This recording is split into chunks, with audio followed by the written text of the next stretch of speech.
வினோத் மருத்துவமனை கொரோனாவிலிருந்து குணமான பின்பு ஏற்படும் சிக்கல்களுக்கான பராமரிப்பு மையம். இப்போ வந்து பாத்தீங்கன்னா ஒரே ஒரு ஆப்ஷன் ஃபினான்ஸ் மினிஸ்டருக்கு இருக்கு. இந்த பட்ஜெட்ல அதை அவர் செஞ்சா டெஃபினட்டா வந்து தமிழ்நாடுக்கு ரெவன்யூ ஏற்ற முடியும். இப்போ வந்து கடன் அதிகமா இருக்கு. ஏன் இந்த கடன் வந்தது அப்படின்னு பார்க்கும்போது நிறைய வந்து ஸ்கீம்ஸ் கொண்டு வந்தோம் நம்ம தமிழ்நாட்டில். இப்போ நரேந்திர மோடி அவர்கள் கூட சென்டரில் பார்த்தீங்கன்னா பிரதான் மந்திரி உஜ்வாலா யோஜனா, பிரதான் மந்திரி ஆவாஸ் யோஜனா, தமிழ்நாட்டில் என்ன பண்ணணுமோ அதுதான் நேஷனல் லெவலில் பண்ணிட்டு இருக்காரு. தமிழ்நாடு முன்னோடி, நேஷனல் லெவலில் வந்து நரேந்திர மோடி அவர்களும் இந்த மாதிரி ஸ்கீம்ஸ் கொண்டு வந்திருக்காரு. இது கண்டிப்பாக வந்து கம்யூனிஸ்டில் இருக்கவங்க எதிர்ப்பாங்க, ஃபினான்ஸ் மினிஸ்ட்ரியே செஞ்சாங்கன்னா. இதில் என்ன சொல்கிறாரு, 69 பப்ளிக் செக்டார் அண்டர்டேக்கிங் தமிழ்நாட்டில் இருக்குது. அதில் வந்து 26 பப்ளிக் செக்டார் அண்டர்டேக்கிங் வந்து லாஸில் இருக்குது அப்படின்னு சொல்கிறாங்க. Cannot be post bond any further அப்படின்றாரு. அப்படின்னா என்ன அர்த்தம்? அப்போ கண்டிப்பாக பட்ஜெட்டில் ஏதோ இருக்குன்னு அர்த்தம். என்னவா இருக்க வாய்ப்பு இருக்குது. அப்படி பண்ணாங்கன்னு சொன்னால் மோடி அவர்கள் பண்ணுறதுக்கும் இவர் பண்ணுறதுக்கு வித்தியாசமே இல்லையே.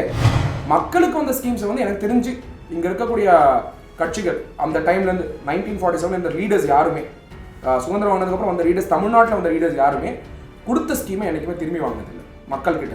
அப்போ திராவிட முன்னேற்ற கழகம் இதை குறைக்கணும்னு சொன்னால் வேற ஆப்ஷனே கிடையாது. பப்ளிக் செக்டார் அண்டர்டேக்கிங் வித்தாகும். இது விற்பாங்களா அப்படிங்கிறது என்னோட கேள்வி. ஜிஎஸ்டி கலெக்ஷன் உயர்ந்திருக்கு, ஜிஎஸ்டி கலெக்ஷன் ஏறி இருக்கு அப்படின்னு சொல்லும்போது நீங்கள் புரிஞ்சுக்க வேண்டியதுனா ஒரு சாமானிய மனிதனுக்கு அது பேர்டன் அர்த்தம். என்னோட இன்கம் வேறையா இருக்கலாம், உங்களோட இன்கம் வேறையா இருக்கலாம். ஆனால் எப்படி இருக்கணும் மாடல் டாக்ஸேஷன், இன்கம்க்கு ஏற்ற மாதிரி சொத்துக்கள் எவ்வளோ வச்சுருக்காங்களோ, யார் பணக்காரர்களோ அவங்களுக்கு அதிக டேக்ஸும், ஏழைங்களுக்கு டேக்ஸே இல்லாமையும் இல்லை கொஞ்சம் டேக்ஸாகவும் இருக்கலாம். ஒரு ரிச் பீப்புள், ஒரு பணக்காரருக்கு இருக்கக்கூடிய ரேஷன் கார்டை கட் பண்ணால் 2 ஏழைக்கு அட்லீஸ்ட் சாப்பாடு போட முடியும் மினிமம். அப்போ அந்த ரேஷன் கார்டை அலைன்மெண்ட் பண்ணுவாங்களா?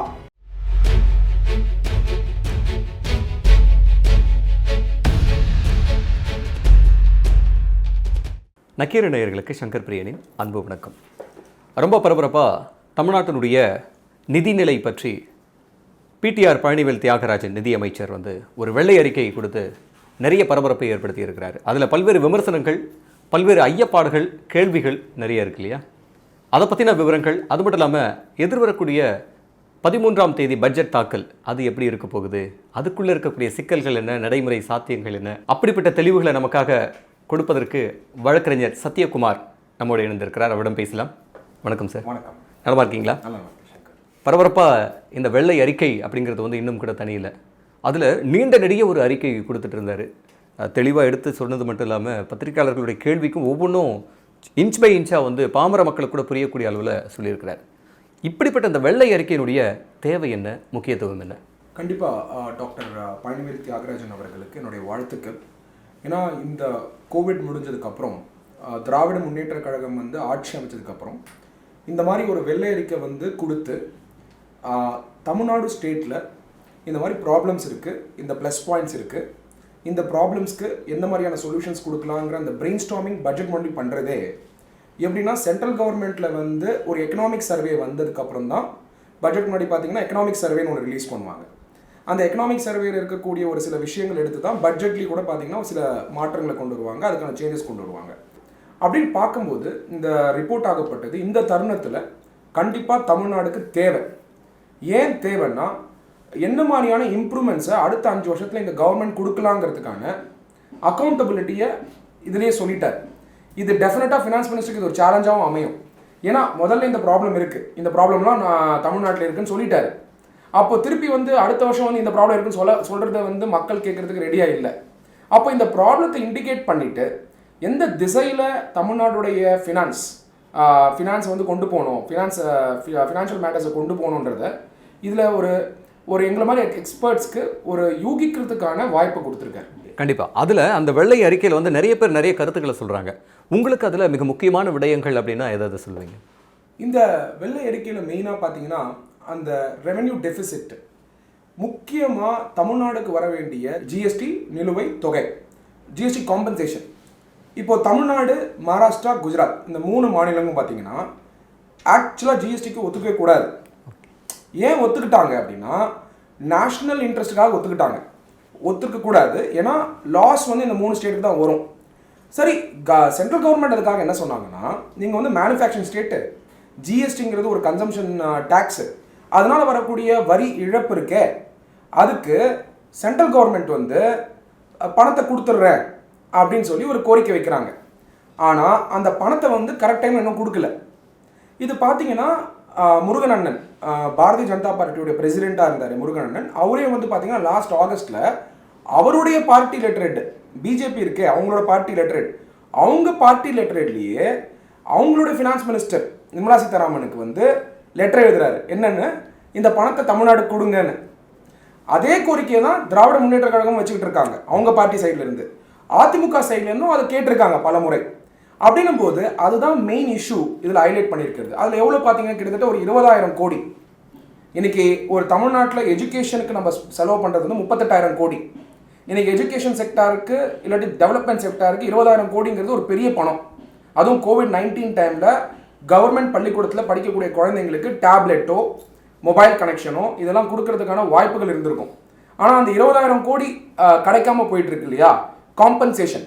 இது பார்த்தீங்கன்னா CNAG, control and auditor general, அதாவது தணிக்கை பண்ணுறாங்க இல்லையா, அதாவது control and auditor general of India, அவங்க தணிக்கைத்துறை கூட என்ன சொல்லியிருக்காங்கன்னா, எப்போ நீங்கள் வந்து சென்டர் வந்து ஸ்டேட்டு கொடுப்பீங்கன்னு.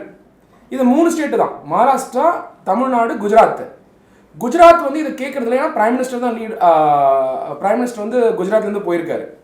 மகாராஷ்டிராவும் இப்போ கேட்க ஆரம்பிச்சிருக்காங்க அவங்களுக்கு வர வேண்டிய காம்பன்சேஷன். தமிழ்நாடு வந்து இதை கேட்டிருக்கணும். அதிமுக கவர்மெண்ட் இருக்கும்போது கேட்டு வாங்கியிருக்கணும். என்னுடைய நிலைப்பாடு அவங்க கவர்மெண்ட் இருக்கும்போது இதை நான் சொல்லிட்டு இருந்தேன், 20,000 கோடி கேட்டு வாங்கணும். அது பார்த்தீங்கன்னா 11,000 கோடி இருக்கும்போதே சொல்ல ஆரம்பிச்சேன், நான் கண்டிப்பாக கேட்கணும், அது வாங்கணும்னு. சரிங்க, இந்த ஜிஎஸ்டி அப்படிங்கிறது வந்து மிக முக்கியமான ஒரு மாற்றமாக பார்க்கப்பட்டுச்சு. அதில் என்ன மாதிரி இருக்கும் அப்படின்ற அளவுக்கு ஒரு பயத்தை கொடுத்தது சிறு குறு வியாபாரிகள் அப்படின்னு.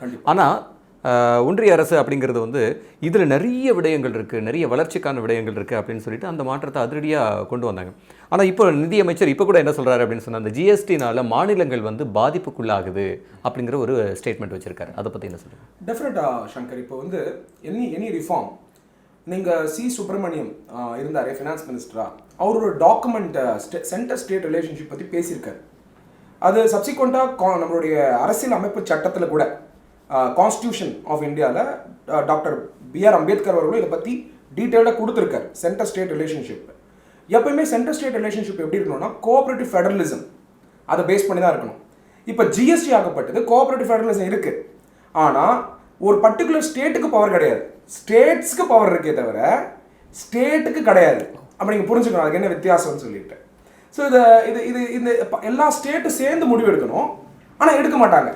அப்படின்னும் போது தமிழ்நாட்டில் வேட் இருந்த வரைக்கும், வேல்யூ ஆடட் டேக்ஸ் இருந்த வரைக்கும், தமிழ்நாடு ஃபினான்ஸ் மினிஸ்டர் ஒரு சமயம் அதிமுக கவர்மெண்ட் வந்தால் அதிமுக கவர்மெண்டோட மினிஸ்டர், திமுக கவர்மெண்ட் வந்தால் திமுக ஃபினான்ஸ் மினிஸ்டர் என்ன பண்ணுவாங்கன்னா, சில பொருட்களுக்கு எங்கெல்லாம் குறைக்கணும், தமிழ்நாடுக்கு எங்கெல்லாம் குறைக்கணும்னு அவங்க பார்த்து வேட்டை குறைப்பாங்க, எங்கெல்லாம் ஏற்றலாம் அப்படின்னு பார்த்து வேட்டை ஏற்றுவாங்க. ஒரு சமயம் ஒரு ஃபினான்ஸ் மினிஸ்டர் வராரு, அவருக்கு வந்து BMW மேலேயும் பென்ஸ் ஓட்டுறவங்க, பென்ஸ் கார் வாங்குறவங்க மேலேயும் அதிக டேக்ஸ் போடலாம், ஏன்னா நிறைய காசு வச்சிருக்கிறதுனால தான் அது வாங்குறாங்க அப்படின்னு சொல்லி அந்த நோக்கத்தில் ஏற்றலாம்.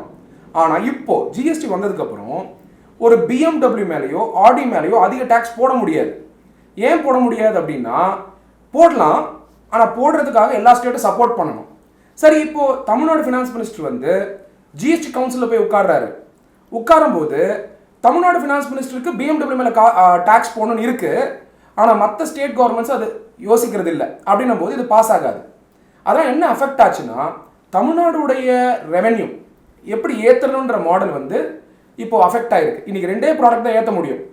ஒன்று வந்து பெட்ரோல் டீசல், இனிமேல் அதை தொட முடியாது, ஏன்னா ஆல்ரெடி 103 ரூபாய் ஆயிடுச்சு. சென்டர் அதிகமாக கலெக்ட் பண்ணுறாங்க, ஸ்டேட்டும் அதுக்கு மேலே ஈக்குவலாக கலெக்ட் பண்ணிட்டு இருக்காங்க, அது மேலே உங்களால் ஏற்ற முடியாது. ரெண்டாவது வந்து டாஸ்மாக்கும் அதாவது ஆல்கஹாலும் பெட்ரோல் அண்ட் டீசல் மட்டும்தான் ஜிஎஸ்டி வெளியில் இருக்குது. அதனால் அது 2 மேலே தான் போட முடியும். இந்த 2 மேலே போட்டால் ஆல்ரெடி பெட்ரோல் டீசல் மேலே போட முடியாது. இனிமேல் போட்டால் யாரும் வண்டி யூஸ் பண்ண மாட்டாங்க, எல்லாம் சைக்கிளோ நடந்தோ போவாங்க, அது மேலே போட முடியாது ஸ்டேட் கவர்மெண்ட்டு. அது வந்து ரொம்ப ரெக்ரெசிவாக போயிடும். அதனால் இப்போ வந்து பார்த்தீங்கன்னா ஒரே ஒரு ஆப்ஷன் ஃபினான்ஸ் மினிஸ்டருக்கு இருக்குது. இந்த பட்ஜெட்டில் அதை அவர் செஞ்சால் டெஃபினட்டாக வந்து தமிழ்நாடுக்கு ரெவன்யூ ஏற்ற முடியும். ப்ராப்பர்ட்டி டேக்ஸ், இந்த ப்ராப்பர்ட்டி டேக்ஸ் ஆகப்பட்டது, ஒரு ப்ராப்பர்ட்டிக்கு வந்து நீங்கள் முனிசிபாலிட்டி கட்டுறீங்க, கார்பரேஷன் கட்டுறீங்க இல்லையா, அது வந்து ஒரு இன்கம் டேக்ஸ் மாதிரி தான். இது வெல்த் டேக்ஸும் கிடையாது. இதனால புரிஞ்சுக்கணும். கண்டிப்பாக இது யோசிப்பார் நினைக்கிறேன் ஃபினான்ஸ் மினிஸ்டர். அதை எதிர்பார்த்து உட்காந்துட்டு இருக்கேன் 13ஆம் தேதிக்கு. இந்த ப்ராப்பர்ட்டி டேக்ஸ் வந்து ஒரு 1000 ஏக்கர் வச்சுருக்காங்க, ஒரு 2000 ஏக்கர் வச்சுருக்காங்க அப்படின்னா அந்த 2000 ஏக்கர் வச்சு என்ன பண்ணலாம்? ஒன்று இண்டஸ்ட்ரி ஆரம்பித்து வேலை கொடுக்கலாம். அப்படி கொடுத்தா ப்ராப்பர்ட்டி டேக்ஸ் ஏற்ற வேணும். ஆனால் வேலை கொடுக்கல, சும்மா 1000 ஏக்கர் வச்சுருக்காங்க, ரியல் எஸ்டேட்டில் போட்டு வச்சுருக்காங்க. அதனால் எந்த பயனும் கிடையாது. அது விவசாயமும் பண்ணல, அது 4 பேர் வேலை பண்ணி சம்பாதிக்கிறதுக்கு, 4 பேருக்கு வேலை கொடுக்கறது. அது வேக்கன்ட் லேண்டாக இருந்ததுன்னா அது மேலே ஹெவியாக டேக்ஸ் போடலாம். அதுக்கான பவர் ஸ்டேட்டுக்கு இருக்குது. இது வந்து ஃபினான்ஸ் மினிஸ்டர் பண்ணுவாரா? சரி, இது பண்ணுறதுக்கான சாத்தியக்கூறுகள் என்ன? இது ஏழைக்கு அஃபெக்ட் ஆக போகிறது இல்லை. திராவிட முன்னேற்ற கழகம் பொறுத்த வரைக்கும் அவங்க என்ன சொல்கிறாங்க? நாங்கள் வந்து சோஷியல் ஜஸ்டிஸும் சோஷியல் வெல்ஃபேர்னு சொல்கிறாங்க. அப்போது இல்லாதவங்களுக்கு இருக்கவங்க கிட்ட வாங்கி கொடுக்கணும். அது 2 விதமாக தான் பண்ண முடியும். ஒன்று இன்கம் டேக்ஸ், அந்த இன்கம் டேக்ஸ் ஆகப்பட்டு சென்டர் போட்டுட்டு இருக்காங்க. ஆனால் இங்கே என்ன கையில் இருக்குது? ப்ராப்பர்ட்டி டேக்ஸ் இருக்குது. அந்த ப்ராப்பர்ட்டியை சார்ந்த வாட்டர் டேக்ஸ் இருக்குது. அது மட்டும் இல்லாமல் ப்ராப்பர்ட்டிங்கிறது வெறும் லேண்ட் மட்டும் நினச்சிக்காதீங்க, வேற ஏதாவது டெஃபினேஷனை மாற்றி அதில் கொண்டு வரலாமான்றதையும் பார்க்கலாம். ப்ராப்பர்ட்டிங்கிறத டெஃபினேஷனை மாற்றி அந்த டேக்ஸ் பேஸை பணக்காரங்களுக்கு டேக்ஸ் பண்ணுற மாதிரியான மாடலை ஃபினான்ஸ் மினிஸ்டர் மாற்றுவாராங்கிறத நான் எதிர்பார்த்து உட்காந்துட்டு இருக்கேன் சங்கர். சூப்பரான ஒரு விஷயம் வந்து ஐடியா கொடுத்துருக்கீங்க. இந்த மாதிரி ரொம்ப நுணுக்கமாக வந்து யோசித்து பார்த்தோம் அப்படின்னு சொன்னால் கண்டிப்பாக நீங்கள் சொன்ன மாதிரி அந்த சோஷியல் ஜஸ்டிஸ் அப்படிங்கிறத வந்து பேலன்ஸ் பண்ண முடியும் அப்படின்னு நினைக்கிறேன்.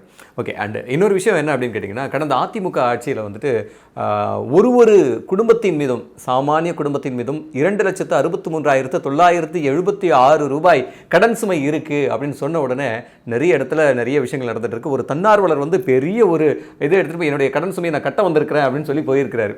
ஸோ இது வந்து சாதாரண மக்களை வந்து அச்சத்துக்குள்ளாக்கி இருக்கு. ஐயோ, நான் இவ்வளோ கடனை கட்டணுமா அப்படின்னு சொல்லிட்டு அவங்க கண்டிப்பாக அச்சப்படுறதுக்கு வாய்ப்பு இருக்கா? அதன் மீது அவங்களுக்கு வந்து பாதிப்பு இருக்கா? சொல்லுங்களேன். இது இந்த கடன் சுமையாகப்பட்டு தமிழ்நாடு கவர்மெண்ட் கண்டிப்பாக வந்து நிறைய டெட்ஸ் இருக்குது, இல்லை நான் சொல்ல வரல. சென்ட்ரல் லெவல்லையும் இந்த டெட்ஸ் இருக்குது. சென்ட்ரல் லெவலில் இருக்குது. எல்லா நாடுகளையும் கடன் வாங்குறாங்க. அமெரிக்கா மாதிரி போன்ற நாடுகளையும் கடன் வாங்குறாங்க, டெவலப்டு நேஷன்ஸே. அப்புறம் டெவலப்பிங் நேஷன், அதுவும் வந்து சமூக நீதி இருக்கக்கூடிய ஒரு ஸ்டேட் தமிழ்நாடு பொறுத்த வரைக்கும்.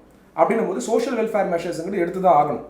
ஏன் சோஷியல் வெல்ஃபேர் மெஷர்ஸ்ன்னு மக்கள் இது புரிஞ்சுக்கணும். சரி, ஓகே, இப்போ வந்து கடன் அதிகமாக இருக்குது, ஏன் இந்த கடன் வந்தது அப்படின்னு பார்க்கும்போது நிறைய வந்து ஸ்கீம்ஸ் கொண்டு வந்தோம் நம்ம தமிழ்நாட்டில். இன்ஃபேக்ட் 1947 நான் சொன்னேன் இல்லையா, ஓமந்தூர் ராமசாமி ரெட்டியார், அதுக்கப்புறம் சப்சிக்வெண்ட்டாக கர்ம வீரர் காமராஜர், அதுக்கப்புறம் அறிஞர் அண்ணா, கலைஞர் கருணாநிதி அவர்கள், எம்ஜிஆர் அவர்கள், அதுக்கப்புறம் செல்வி ஜெயலலிதா அம்மா, அதுக்கப்புறம் சப்சிக்வெண்ட்டாக இப்போ இருக்கக்கூடிய ஸ்டாலின் அவர்கள், அதுக்கப்புறம் எடப்பாடி, இதுக்கு முன்னாடி எடப்பாடி பழனிசாமி அவர்கள், இவங்க எல்லாருமே வந்து பார்த்திங்கன்னா சோஷியல் வெல்ஃபேரை பொறுத்த வரைக்கும் ப்ரையாரிட்டி கொடுத்துருக்காங்க. அப்படின்னும் போது இந்த கடன் வாங்கின பணம் யாருக்கு போயிருக்கு? மக்களுக்கு தான் போயிருக்கு. சரி, இது எதுக்கு பண்ணணும்? ஒரு ஸ்டேட் வந்து எதுக்கு பண்ணணும்? இப்போ நரேந்திர மோடி அவர்கள் கூட சென்டரில் பார்த்தீங்கன்னா பிரதான் மந்திரி உஜ்வாலா யோஜனா, பிரதான் மந்திரி ஆவாஸ் யோஜனா, தமிழ்நாட்டில் என்ன பண்ணணுமோ அதுதான் நேஷனல் லெவலில் பண்ணிகிட்டு இருக்காரு. தமிழ்நாடு முன்னோடி. நேஷனல் லெவலில் வந்து நரேந்திர மோடி அவர்களும் இந்த மாதிரி ஸ்கீம்ஸ் கொண்டு வந்திருக்காரு.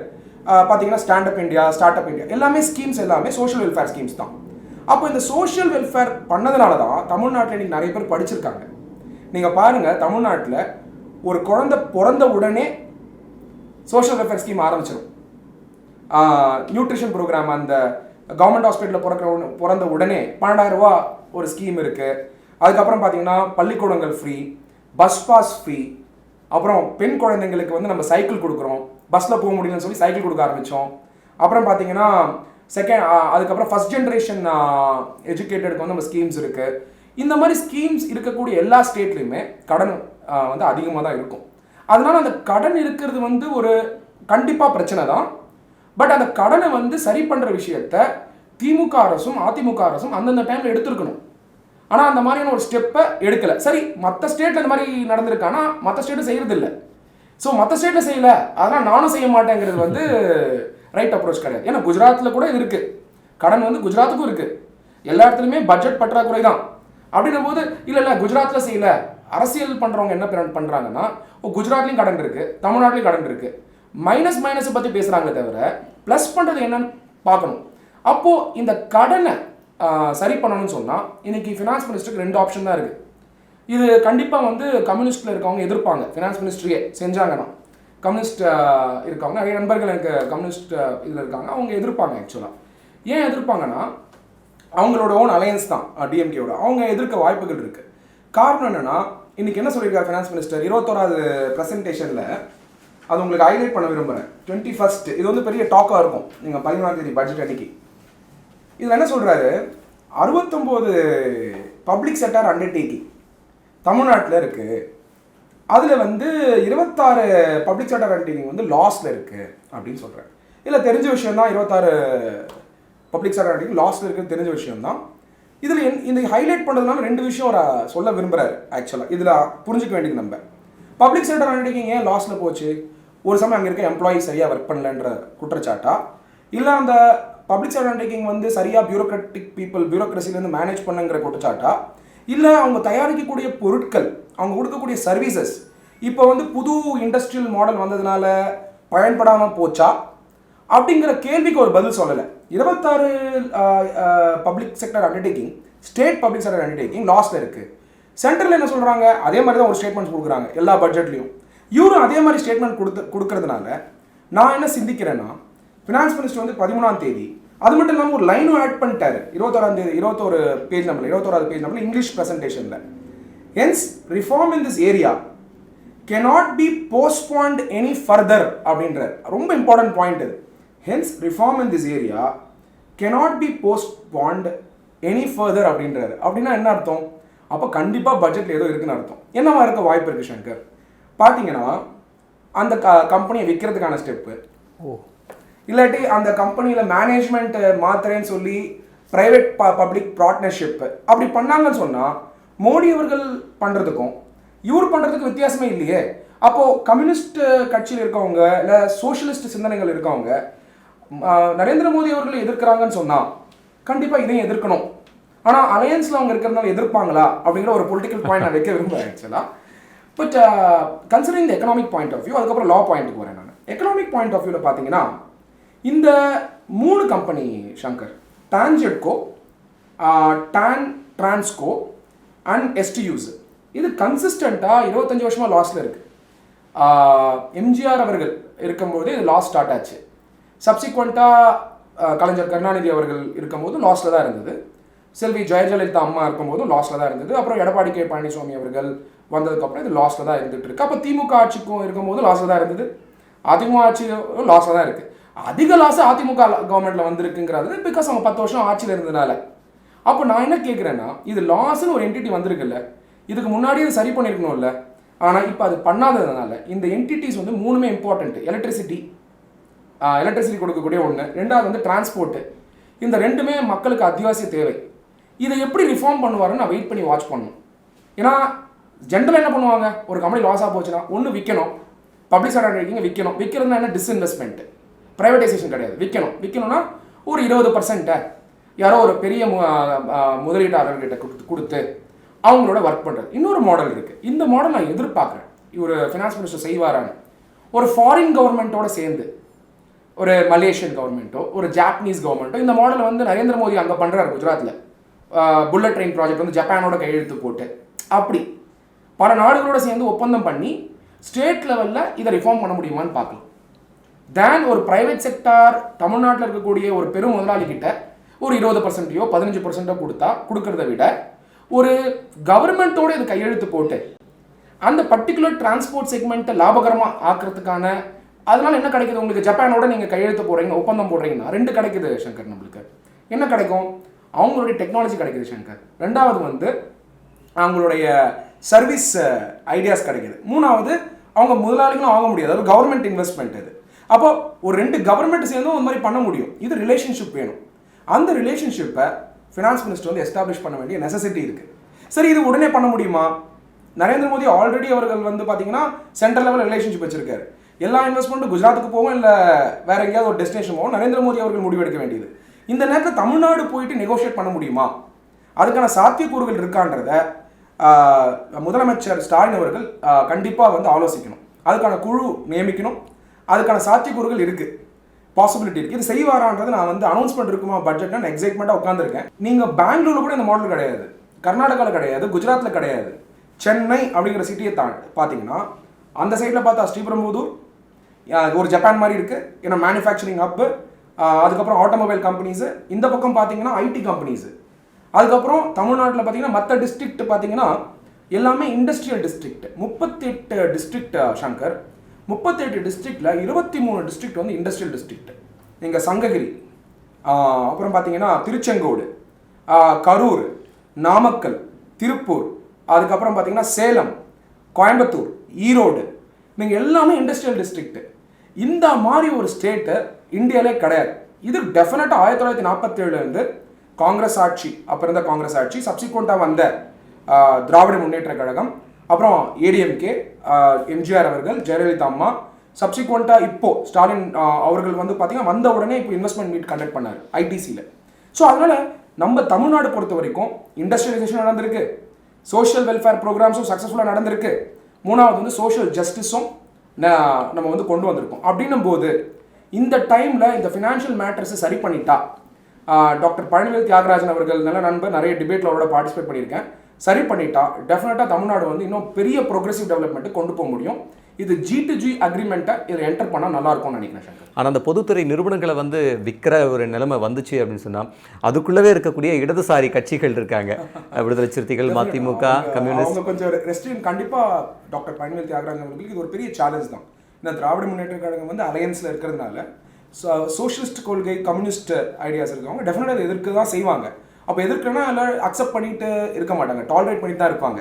என்ன ஒரு விஷயம் நம்மளை மீண்டும் திரும்பி பார்க்க வைக்கிது அப்படின்னு சொன்னால், கடந்த அதிமுக ஆட்சியில் வந்து அடுத்தடுத்து டக்கு நடந்த விஷயங்கள் தான். அதுவும் வந்து தேர்தலை ஒட்டி நடந்த விடயங்கள் வந்து பயங்கரமாக எதிர்பார்க்கப்பட்டு சலசலப்பை உண்டு பண்ணிச்சு.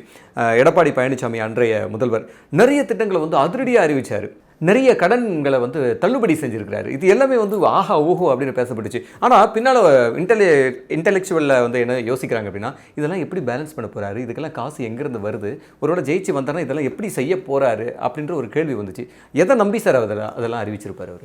இப்போது எனி ஒரு பொலிட்டிக்கல் எக்கானமியில் சங்கர், இது வந்து இது டிஎம்கேவும் செய்வாங்க, ஏடிஎம்கேவும் செய்கிறாங்க, நரேந்திர மோடி அவர்களும் செய்கிறாரு. இப்போ ரீசெண்ட் ட்ரெண்டுன்னு சொல்லலாம். அது இப்போ ஒரு ஒரு ஒரு ஒரு புது மாடல் என்ன பண்ணுறாங்கன்னா, இந்த Jan Dhan account, direct credit system வந்ததுக்கப்புறம் எலெக்ஷன் ஒட்டி தான் நிறைய கிரெடிட் பண்ண ஆரம்பிக்கிறாங்க. இன்றைக்கி கிராமத்தில் போயிட்டு நான் வந்து கேட்குறேன், என்னுடைய கிராமத்தில் போய் நான் கேட்கும்போது உங்களுக்கு ஏதாவது கிரெடிட் தான் வந்திருக்கா? மோடி வந்து ஒரு 1000 ரூபா போட்டிருக்காரு. எடப்பாடி அவர்கள் கட்சிங்கிறது கூட சொல்ல மாட்டேங்கிறாங்க, அந்த பர்சனாலிட்டியை சார்ந்து தான் அந்த பணம் வந்திருக்குன்னு சொல்கிறாங்க. எடப்பாடி அவர்கள் வந்து பொங்கலுக்கு இது கொடுத்தாரு, நாங்கள் பொங்கல் செலிப்ரேட் பண்ணோம். இது வந்து ஒரு ட்ரெண்ட் ஆகிடுச்சு இப்போது. அப்போது அந்த பாப்புலிஸ்ட் மெஷர்னு சொல்கிறாங்க இல்லை சங்கர், பாப்புலிஸ்ட் மெஷர் அதை வந்து இப்போ பார்த்தீங்கன்னா இந்த பட்ஜெட் கூட பார்த்தீங்கன்னா திராவிட முன்னேற்ற கழகம் வந்து எந்த பாப்புலிஸ்ட் மெஷர்ஸும் கொடுக்க மாட்டாங்க. ஏன் கொடுக்க மாட்டாங்கன்னா, எலெக்ஷனுக்கு முன்னாடி கொடுத்தா தான் மக்களும் ஞாபகம் வச்சுக்கிறாங்க. அதனால் என்ன பண்ணுறாங்க, பொலிட்டீஷியன்ஸ் எல்லாருமே அந்த எலெக்ஷன் முன்னாடி தான் அனௌன்ஸ் பண்ணுறாங்க. ஸோ அவங்கள சந்தோஷப்படுத்தி ஓட்டு வாங்கணும்னு நினைக்கிறாங்க. இது ஒரு சைக்கலாஜிக்கல் மாடல் வந்து ஃபாலோ பண்ணுறாங்க.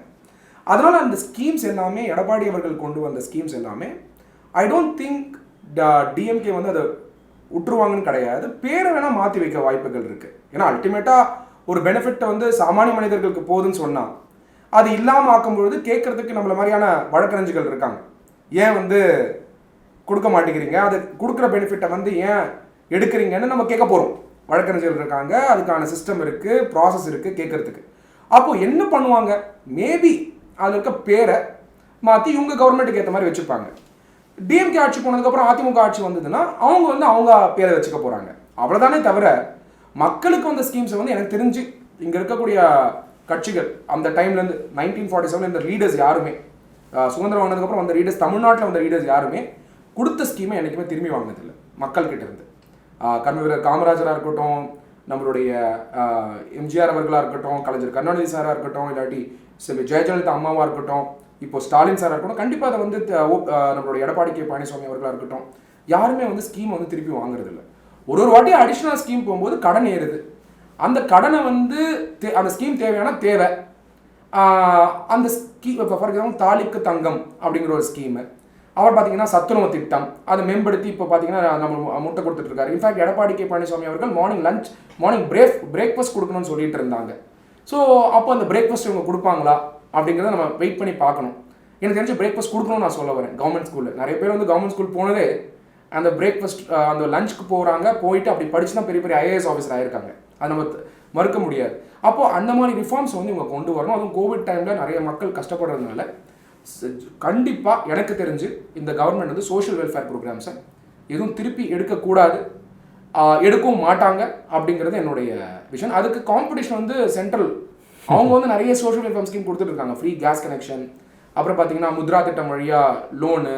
அதுக்கு காம்படிஷனாக தமிழ்நாட்டில் செய்வாங்களே தவிர ஸ்கீமை வந்து திரும்பி வாங்க மாட்டாங்க அப்படிங்கிறது என்னுடைய கணிப்பு சங்கர். சரிங்க சார். இப்போ வந்து இந்த ஊழல் அப்படிங்கிற விடயத்தை வந்து பெருசாக சொல்லிக்கிட்டே இருக்கிறாங்க. அதுலேயும் கூட 3 துறைகள் தான் ஏற்கனவே நீங்களே சொன்னீங்க. நீங்கள் ஒன்று மின்சாரத்துறை, இன்னொன்று போக்குவரத்து துறை, இன்னொன்று ஊரக உள்ளாட்சித்துறை அப்படின்ற அந்த 3 துறைகளில் தான் பெரிய அளவில் ஊழல் அப்படின்னு சொல்கிறாங்க. அப்போது அந்த சிஸ்டமில் வந்து நிதியமைச்சரோ அல்லது திமுகவோ வந்து என்ன ஒரு சிஸ்டமேட்டிக்கை கொண்டு வந்தால் அதை வந்து இது பண்ண முடியும்? இந்த மாடல் வந்து டெஃபினட்டாக ஒரு நல்ல லெசன் வந்து நம்ம ஆந்திர பிரதேஷ்லேருந்து எடுத்துக்கலாம்.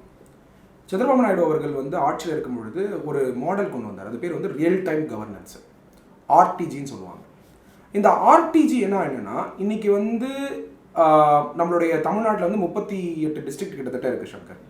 அதில் 12,000க்கு மேற்பட்ட கிராமங்கள் இருக்குது.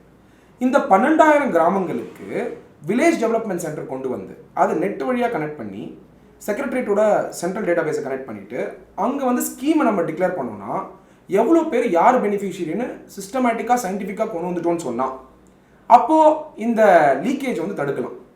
இது சந்திரபாபு நாயுடு அவர் அங்கே ஆந்திர பிரதேசத்தை கொண்டு வர ட்ரை பண்ணார். இப்போ அது இருக்கான்னு தெரியல அந்த சிஸ்டம். அது பேர் வந்து ரியல் டைம் கவர்னன்ஸ். அங்கே கொடுத்த உடனேயே இங்கே டேட்டா வந்துடும்.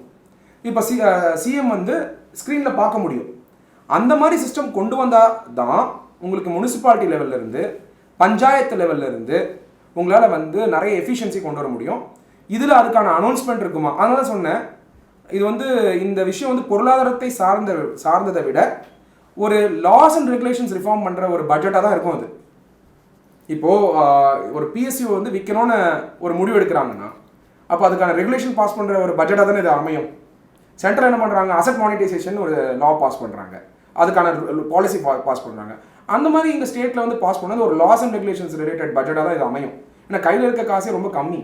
எஃபெக்டிவாக நீங்கள் பார்த்தீங்கன்னா எவ்வளோ கடன் இருக்குன்னு நான் ஒரு ரிப்போர்ட் வச்சுருக்கேன். Outstanding debt as a percentage of GSDP, gross state domestic product, அதில் பார்த்தீங்கன்னா கிட்டத்தட்ட 4,85,000 கோடி. இதில் public sector undertaking plus loans and கேரண்டீஸை நீங்கள் இன்க்ளூட் பண்ணுறீங்கன்னா 5,76,000 கோடி தமிழ்நாடுக்கு கடன் இருக்குது. அப்போது இந்த கடன் பார்த்தீங்கன்னா 2018-2019 21% இருந்தது. 2020-2021 24% இருக்குது. அப்போ திராவிட முன்னேற்ற கழகம் இதை குறைக்கணும்னு சொன்னால் வேற ஆப்ஷனே கிடையாது, பப்ளிக் செக்டார் அண்டர்டேக்கிங் வித்தாகும். இது விற்பாங்களா அப்படிங்கிறது என்னோட கேள்வி. இந்த பட்ஜெட் அதுதான் நான் மெயினாக பார்க்கணும். எங்கேருந்து பணம் வரும்? டாக்ஸ் கம்மியாக இருக்குது, ஜிஎஸ்டி வருவாய் வந்து கம்மியாக இருக்குது, வர வேண்டிய ஜிஎஸ்டி வரல, மற்ற பொருள் நீங்கள் போட முடியாது. அப்போ வருமானத்தை எங்கேருந்து ஈட்டுவீங்க, எங்கேருந்து கொண்டு வருவீங்க? அப்போ வருமானத்தை இந்த ஸ்டேட் பப்ளிக் செக்டர் அண்டர்டேக்கிங்கை வந்து யாருக்கும் ஒருத்தர் விற்கிற தவிர வேறு ஆப்ஷன் கிடையாதுங்கிறதா என்னோட பாயிண்ட் சங்கர். ஸோ அதனால தான் இதை வந்து எப்படிங்கிறத நம்ம பார்க்கணும், இந்த பட்ஜெட்டில் எப்படி கொண்டு வர போகிறாங்கன்னு சொல்லிட்டு. ஓகே, அந்த வெள்ளை அறிக்கையை வெளியிடும்போது நிதியமைச்சர் வந்து ஒரு விஷயத்தை குறிப்பிட்றாரு. இது என்னுடைய கருத்து என்னென்னா, ஒரு பேருந்தில் வந்து எல்லோருக்கும் ஒரே மாதிரியான டிக்கெட்டில் ட்ராவல் பண்ண முடியாது, அவங்கவுங்களுடைய இன்கம்க்கு ஏற்ற மாதிரி அவங்கவுங்களோட இதுக்கு ஏற்ற மாதிரி தான் பயணிக்க முடியும் அப்படின்னு சொல்லியிருக்காரு. அது என்ன சொல்ல வரும்? இல்லை, டெஃபினட்டாக இப்போ தமிழ்நாடு பேருந்தில் பார்த்தீங்கன்னா பெண்களுக்கு சார்ஜஸ் கிடையாது. ஸோ அப்போ பெண்கள் வந்து இன்ஃபேக்ட் வெரி குட் ரிஃபார்ம். அது பெண்களுக்கு சார்ஜஸ் கிடையாது, டிக்கெட் போட தேவையில்லை. திருநங்கை அவங்களுக்கு வந்து இது கிடையாது, சார்ஜஸ் கிடையாது பஸ்ஸில். Very good reform, super reform அது. ஏன்னா அவங்களுக்கு சார்ஜஸே கிடையாதுன்றதுனால ஆண்கள் தான் பே பண்ணுறாங்க, குழந்தைங்களுக்கு பே பண்ணுறாங்க. குழந்தைங்க அவங்க பே பண்ண மாட்டாங்க, எஃபெக்டிவாக வீட்டில் குடும்பத்தில் தான் பே பண்ண போகிறாங்க. அப்படின்போது அந்த வருமானமே கம்மியாக இருக்குது பஸ் டிரான்ஸ்போர்ட்டில். இது எங்கேயோ ஒரு இடத்துல இந்த போன வருமானத்தை நிறைய லாபம் இருந்த கம்பெனியாக இருந்தால் பரவாயில்ல, டிரான்ஸ்போர்ட் ஆல்ரெடி லாஸில் இருந்தது, இப்போ நிறைய லாஸ் ஆகுது. இது எப்படி காம்பன்சேட் பண்ணுறதுன்னு பார்க்கும்போது அவர் ஒரு ஐடியா சொல்கிறாரு, வருமானத்துக்கு ஏற்ற மாதிரி நான் வந்து டிக்கெட் போடணும். இது சாத்தியமா அப்படின்னா இது சாத்தியம், ஆனால் இப்போ சாத்தியமானு தெரில. எப்படி இது சாத்தியம் அப்படின்னா, சென்டரில் இருக்கக்கூடிய இன்கம் டேக்ஸ் ரெக்கார்ட்ஸை கொடுத்தா ஸ்டேட் வந்து சங்கரோட இன்கம் எவ்வளோ, சத்யாவோட இன்கம் எவ்வளோ அப்படின்னு சொல்லி பார்த்து அந்த இன்கம்க்கு ஏற்ற மாதிரி ப்ரொக்ரெசிவாக வந்து டிக்கெட்ஸ் சார்ஜ் பண்ணுறது ஒரு ஐடியா. பட் இது டிக்கெட் இஷ்யூ பண்ணும்போது கண்டக்டருக்கு எப்படி தெரியும்? கரெக்டு தான். இது டெக்னாலஜி ஓரியன்டாக ஒரு சிஸ்டம் வரணும். இது கொண்டு வரணும்னு சொன்னால் அது யூஸ் பண்ணுறதுக்கு அக்வைண்ட் ஆகணும். சாமானிய மனிதர்கள் யூஸ் பண்ண முடியுமா? இந்த கேள்வி இருக்குது. முடியுமானா முடியும், ஆனால் அது சாத்தியக்கூறுகள் ஆக்கிறதுக்கான ஸ்டெப்பை எப்படி எடுக்கணுங்கிறது ஒரு பெரிய சேலஞ்ச் இருக்குது. அது மட்டும் இல்லாமல் அந்த பட்ஜெட் தாக்கல் நடக்க போகுது 13ஆம் தேதி. அது வந்து எப்படி இருக்க போகுது அப்படிங்கிற ஒரு இது எதிர்கட்சிகள்லாம் என்ன நினைக்கிறாங்கன்னா, கொண்டு வரட்டும், அப்படி என்ன தான் கொண்டு வராங்கன்னு பார்க்கலாம், நாங்கள் படாத பாடுபட்டுட்டோம், இவங்க என்ன பண்ணுறாங்கன்னு பார்க்கலாம் அப்படிங்கிற ஒரு கேள்வி. ஒரு பக்கம் என்ன சொல்கிறாங்கன்னா, தேர்தல் அறிக்கையை வந்து அள்ளி விட்டாங்களே திமுக, அது அத்தனையும் இதுக்குள்ளே வருதா இல்லையா பாயிண்ட் பை பாயிண்ட்டாக நான் நோட் பண்ண போகிறேன் அப்படின்னு சொல்லியிருக்கிறாங்க. இல்லை, திமுக வந்து இன்னும் கூடுதலாகவே நிறைய விஷயங்களை கொண்டு வரும், புதுமான நிறைய ஆளுமை படைத்தவர்கள் எல்லாம் வச்சுட்டு இருக்காங்க, நிபுணத்துவம் மிக்கவர்கள் எல்லாம் ஒவ்வொரு துறையிலையும் அலாட் பண்ணியிருக்கிறாங்க, அப்போ நிறைய விஷயங்கள் கொண்டு வரும் அப்படின்னு சொல்கிறாங்க. உங்களுடைய பார்வையில் அந்த பட்ஜெட்டில் என்னென்ன இடம் பெறும்னு சொன்னீங்க? ஃபர்ஸ்ட் ஸ்டெப் வந்து இந்த பட்ஜெட்டில் வந்து எஜுகேஷனுக்கு வந்து அலோகேஷன் வந்து ஏற்றணும் சங்கர். அலோகேஷன் ஆஃப் எஜுகேஷனுங்கிறது வந்து டீச்சர் சேலரி ஏற்றுறது கிடையாது. அந்த குழந்தைங்களுக்கு போஸ்ட் கோவிடுக்கு அப்புறம் அந்த நிறைய குழந்தைங்க வந்து தமிழ்நாட்டில் வந்து இதுதான் ஃபர்ஸ்ட் ப்ரையாரிட்டி இருக்கணும். ஏன்னா நம்மளுடைய தமிழ்நாட்டில் வந்து Tamil Nadu is the first state to democratise education 1962க்கு அப்புறம். இன்ஃபேக்ட் 1962ல் பல பேர் வந்து ஸ்கூல் க்ளோஸ் பண்ணணும்னு சொன்ன இடத்துல தமிழ்நாடு கவர்மெண்ட் முடியாது அப்படின்னு சொன்னது தவிர இல்லை, க்ளோஸ் பண்ண முடியாது, அதுக்கான சத்துணவும் போட்டு வளர்த்த நம்மளுடைய எஜுகேஷன் சிஸ்டம் அது. இன்னைக்கு என்ன எஜுகேஷன் சிஸ்டமாக நம்ம பண்ணணும்? ஃபஸ்ட்டு வந்து ஏழை குழந்தைங்களுக்கு வந்து நிறைய பேருக்கு வந்து கோவிட்ல இல்லாதனால பிரேக்ஃபாஸ்ட் வந்து கொடுக்கறதுக்கான செயல்பாடை வந்து திராவிட முன்னேற்ற கழகம் எடுக்கணும். அதாவது குழந்தைங்களுக்கு ஸ்கூலில் பிரேக்ஃபாஸ்ட்டு கொடுக்கறதுக்கான கமிட்மெண்ட்டை அதிமுக கவர்மெண்ட் கொடுத்துருந்தாங்க. அது திராவிட முன்னேற்ற கழகம் கண்டினியூ பண்ணணும். இது பண்ண முடியுமானா பண்ண முடியும், செலவே இல்லாமல் கூட பண்ண முடியும் சங்கர். என்ஜிஓஸ் இருக்காங்க இல்லையா, நான் கவர்மெண்ட் ஆர்கனைசேஷன், அவங்களோட இணைஞ்சு பண்ணலாம். நிறைய ஆர்கனைசேஷன்ஸ் இருக்காங்க. அவங்க அந்த நான் கவர்மெண்ட் ஆர்கனைசேஷன் இல்லை ஒரு ஸ்பிரிச்சுவல் ஆர்கனைசேஷன்ஸ், இந்த மாதிரி ஆர்கனைசேஷன்ஸோட சேர்ந்து செய்யலாம். இது எப்படி செய்வாங்க அப்படிங்கிறது வந்து கவர்மெண்ட் கிட்ட இருக்கு. ஆனால் பிரேக்ஃபாஸ்ட் கொடுக்கணும். ஏன்னா கோவிட் டைமில் அம்மா அப்பாவுக்கு வேலை இல்லாதனால குழந்தைங்க வந்து சைல்டு லேபருக்கு போகக்கூடாது. அதை நம்ம தடுக்கணும்னு சொன்னால் சாப்பாடு இருந்தால் தடுக்க முடியும். அதை வந்து நம்ம செய்யணும். ஃபஸ்ட்டு வந்து பிரேக்ஃபாஸ்ட்டு லஞ்ச் கொடுக்கணும்.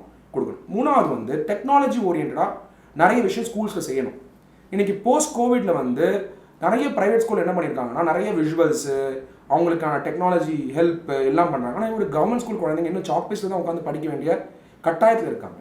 அவங்களுக்கு ஒரு பெரிய டெக்னாலஜி கம்பெனியோட சேர்ந்து மேபி ஒரு கூகுள் இல்லை பெரிய டெக்னாலஜி கம்பெனிக்கிட்ட ஒரு ஃபிலன்த்ராஃபிக் மாடலில் கவர்மெண்ட்டோட டைப் பண்ணி அவங்களுக்கு வந்து ஃப்ரீ கிளாஸ் ரூம்ஸ், அதாவது டெக்னாலஜி ஓரியன்ட் கிளாஸ் ரூம்ஸை கொடுக்க முடியுமாங்கிறது எக்ஸ்ப்ளோர் பண்ணலாம்.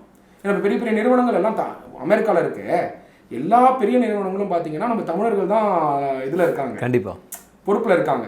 ஸோ அது பண்ண முடியுமா அப்படிங்கிறத நம்ம எக்ஸ்ப்ளோர் பண்ணலாம். ஆக்சுவலாக கவர்மெண்ட் வந்து எக்ஸ்ப்ளோர் பண்ணணும். ஸோ மூணாவது வந்து எஜுகேஷனுக்கு வந்து சேலரி வாங்குகிற டீச்சர்ஸ் இருக்காங்க இல்லையா, அவங்க வந்து கரெக்டாக வேலைக்கு போகிறாங்களான்னு செக் பண்ணுற மெக்கானிசம் கொண்டு வரணும். ஏன்னா கோவிட் டைமில் சம்பளம் வாங்கிக்கிறாங்க, ஆன்லைனில் வகுப்புகளே நடக்கிறது இல்லை, குழந்தைங்க இதை கேட்குறது இல்லை. ஏன்? குழந்தைங்களுக்கு தெரியாது, ஸ்கூல் அட்டென்ட் பண்ணலன்னா அவங்க ஜாலின்னு நினச்சிட்டு இருக்காங்க. பட் நம்மளோட future of Tamil Nadu education base பண்ணி தான் இருக்குது. இதுக்கு வந்து ஃபஸ்ட் அலோகேஷன் கொடுக்கணும். ரெண்டாவது வந்து டிரான்ஸ்ஜெண்டர்ஸ், அதாவது திருநங்கை அந்த கம்யூனிட்டி வந்து அட்லீஸ்ட் ஒரு 1% 2% ரிசர்வேஷன் கொடுக்கணும். கண்டிப்பாக இது கொடுப்பாங்கன்னு நான் எதிர்பார்க்குறேன். ஏன் எதிர்பார்க்குறேன்னா, தமிழ்நாடு பிளானிங் கமிஷன்லேயே பார்த்தீங்கன்னா நார்த்தங்கி நடராஜன் அம்மாவை வந்து ஃபஸ்ட் டைம் இந்தியாவில் ஃபஸ்ட் டைமில் பிளானிங் கமிஷனில் இந்த மாதிரி ஒரு பெரிய பொறுப்பு கொடுத்து ஒரு பெரிய விஷயம் பண்ணணும் அப்படின்னு சொல்லி பண்ணியிருக்காங்க. ஸோ அதனால் திருநங்கை டிரான்ஸ்ஜெண்டர் பேஸ்ட் ரிசர்வேஷன் மாடலை வந்து தமிழ்நாடு இன்ட்ரோடியூஸ் பண்ணுவாங்களா? அது கொடுக்குறதுனால என்ன ஆகுது? லைவ்லிஹுட் கிரியேட் ஆகுது. ஸோ அதனால் அந்த மாதிரியான மாடல்ஸ் ரெண்டாவது எதிர்பார்க்குறேன். மூணாவது வந்து private sector, social justice in private sector, democratising education, democratising the private sector. ரெண்டு கான்செப்ட். நம்ம டெமோக்ரட்டைசிங் எஜுகேஷன் பண்ணதுனால இன்னைக்கு நம்ம சார்ந்த மக்கள் எல்லாரும் வந்து பெனிஃபிட் ஆயிருக்கோம் இல்லையா. Democratising the industry, private sector will benefit our people. அது வந்து பண்ண முடியுமா அப்படிங்கிற எக்ஸ்ப்ளோரேஷனும் பண்ணிட்டு இருக்காருன்னு நினைக்கிறேன் ஃபினான்ஸ் மினிஸ்டர். நாலாவது ஆஸ்பெக்ட் வந்து விவசாயிகளுக்கு தனி பட்ஜெட். நான் வந்து ஒரு விவசாய குடும்பத்திலேருந்து வந்ததுனால, அந்த விவசாயத்தை சார்ந்து வந்ததுனால அவர் எக்ஸைட்மெண்ட்டாக நானே பர்சனலாக பார்க்க போகிறேன் எப்படி பண்ண போகிறாரு. ஏன்னா இந்த ஃப்ரீ கரண்ட் கான்செப்ட் இருக்கே, அந்த ஃப்ரீ கரண்ட் கான்செப்ட் வந்து ஒரு கொஞ்சம் லட்சம் பேருக்கு தான் போய் சேர்ந்துருக்கு. ஃப்ரீ கரண்ட் எலிஜிபிலிட்டி இருக்குது, ஆனால் கொடுக்க மாட்டேங்கிறாங்க கவர்மெண்ட்டில். அதை வந்து சரி பண்ணி கொடுப்பாங்களா கவர்மெண்ட், அதை வந்து எல்லாருக்கும் போய் சேர்ற மாதிரி பண்ணுவாங்களா அப்படிங்கிறதையும் நான் அதை எதிர்பார்த்துட்டு இருக்கேன். அவங்களுக்கு ஃப்ரீ கரண்ட் கொடுத்து அதுக்கான ஆக்சஸ் கொடுத்துட்டா அவங்க விவசாயம் பண்ண போகிறாங்க. அதுக்கான ஸ்டேட் ரிஃபார்ம்ஸ் வந்து என்ன பண்ண போகிறாங்கன்றது ஒன்று. 5வது ஆஸ்பெக்ட் வந்து தொழில்துறை, அதாவது துவங்குறாங்க இல்லையா ஸ்டார்ட் அப்ஸ், அதாவது புதுசாக ஒரு சின்ன சின்ன தொழில்கள் தொடங்குறவங்க, அவங்களுக்கு வந்து ஏதாவது ரிஃபார்ம்ஸ் வந்து கொண்டு வருவாங்களாங்கிறத கூர்ந்து பார்த்துட்டு இருக்கேன். டெஃபினட்டாக இந்த பட்ஜெட்டில் வந்து அதுக்கான ரிஃபார்ம் இருக்கும். ஏன்னா தொழில் தொடங்குறது தமிழ்நாட்டில் தான் வந்து பாயிண்ட்ஸ். நீங்கள் போய் பாருங்கள், கோயம்புத்தூர், ஈரோடு, சங்ககிரி, நாமக்கல் சிம்பிளாக இருப்பாங்க. ஆனால் பார்த்தீங்கன்னா பிஸ்னஸ் வந்து பல லட்சம் கோடி பண்ணுவாங்க. அந்த ஒரு மாடல் வந்து இந்தியாவில் எங்கேயுமே கிடையாது. ஸோ அந்த மாதிரியான ஒரு ரிஃபார்ம்ஸ், அவங்களுக்கு தேவையான ரிஃபார்ம்ஸை கொண்டு வருவாங்க. அப்புறம் நிறைய அட்மினிஸ்ட்ரேட்டிவ் ரிஃபார்ம்ஸ் தேவைப்படுது. இப்போ இருக்கக்கூடிய போஸ்ட் கோவிட் சுச்சுவேஷனில் அட்மினிஸ்ட்ரேட்டிவ் லாஸில் வந்து நிறைய சேஞ்சஸ் இருக்குது. நீங்கள் கேட்பீங்க இதெல்லாம் பட்ஜெட்டில் சாத்தியமானு.